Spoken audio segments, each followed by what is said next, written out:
তোমার ওই দুটি চোখ, নাকি ওই কালো চুল, নাকি ওই ঠোঁটে লাগা লাজুক হাসি।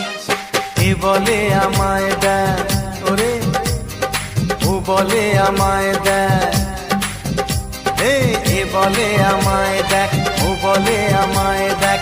তোমাকে পেয়ে আমি